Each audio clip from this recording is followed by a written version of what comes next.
prendre la parole en public, il faut d'abord travailler son souffle.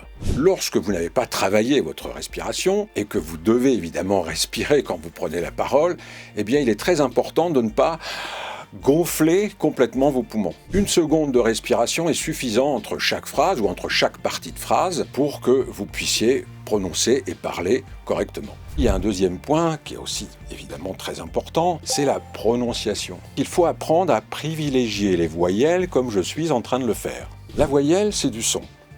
A, E, I, O, U. Et la consonne, c'est du bruit.